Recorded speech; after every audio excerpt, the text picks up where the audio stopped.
through the last few episodes, your characters had more vulnerability and like more depth as it's progressed. Like, how was that to go down that road with the character? Well, I think it was a really important thing for me that I didn't want to play this character completely in one note. So when I got the opportunity to show my vulnerability with Drake, it was a really exciting thing. And he's so easy to work with, and we have a lot of fun together. And he's emotionally available as an actor, so it's very easy to play off him and be connected to what we're talking about. Wreck. He just like cries all the time after our scenes. He thinks it's actually happening. I think she's in love with me in real life. It's amazing. It's crazy. Don't go start the rumor, Will. Oh God, here we go. Okay, so Greg, now you've got the return of Drake's mother. Yeah. And then you had this great line where you were saying that like Roman is my family. Yeah. Like how did you feel really the magnitude of that scene in particular? Yeah, like he's never had family, and Roman's all he had, you know. So when Roman gets kidnapped, it's like his world's gone, and then his mom comes back, and she's sitting there telling him, no, don't go after him. It's like, no, that is my family, you know. I love you, Mom, but you haven't been here. Roman's been there, you know. So yeah. And how was it to start off where he's so anti-human, but then as it goes on, kind of softens up a little bit? Like, how do you think that sort of parallels maybe social issues in real life? It does.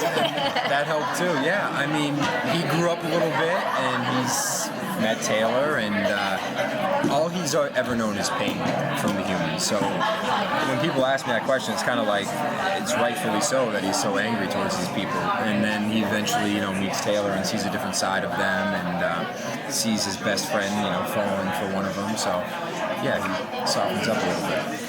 In that vein, since the character basically wasn't pleased with humans and how did you kind of get that mindset? Did you look at, Well, to be honest with you, when we're doing these scenes, and you see the scenes when we get off the sector bus, and these humans are throwing stuff at us, and it's like they're screaming at us, and everyone's like looking at you and giving you dirty looks. It's really easy to get into. You really do feel like you're an outcast. In the pilot episode too, like they walk into the school, and it's like the entire school is staring at these kids and like calling names at them. And I actually I was calling names, but I was like, that must be such a weird experience to literally have everybody making fun of you and like literally looking up. It was like you were not acting. It was like crazy. So outcast is outcast, human or alien. Of course, yeah. And I've never really felt like that. And when in that moment, I really did. I felt like that in that school scene where everybody was. It was definitely like a really interesting, weird experience. Yeah. Specifically with the atrium makeup, I asked some other people this earlier. Do you feel that it helps you to psychologically get into the character? I think so. Yeah, the whole wardrobe and everything that definitely does. I think every actor says that when you get all done up. Yeah. He loves his crop pants. My drop crotch pants that you literally have to like put a hole in sometimes when I do my stunts because they rip because they're so friggin' tight. He loves it. He loves it.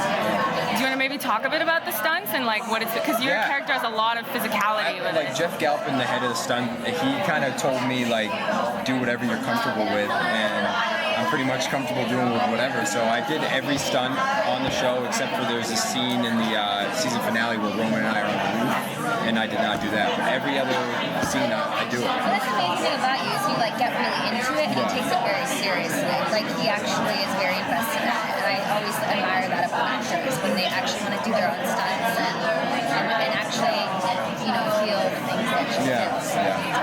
It's cool working with Natalie because I never had any acting training, and she's like classically trained and went to an acting school and stuff like that. And I was a little intimidated acting with her at first, but I think that's why we work so good together. We're complete opposites, but I don't know. You made me feel good about it. She intimidates me a little bit. I scare him. Since we're in the last 30 seconds, how do you like the whole Twitter interaction with your fans? Guys, I had to join Twitter to do this show, and that was a horrifying experience. I had a Twitter, but I never tweeted. To be honest with you, I never tweeted. It's fun though. it's fun. The fans have been making videos of her and I, like our relationship, and it's so Draylor. the Draylor thing, and I it's fell so in love with him when I watched the video. Yeah. I was like, I love this man. okay. Watch this, and then but it's really amazing that these fans, they take the time to make these videos for us, and they do such a good job on them. I can't believe with the music and the editing, it's pretty amazing. Because we have a very passionate relationship. Yeah. You two. Yeah.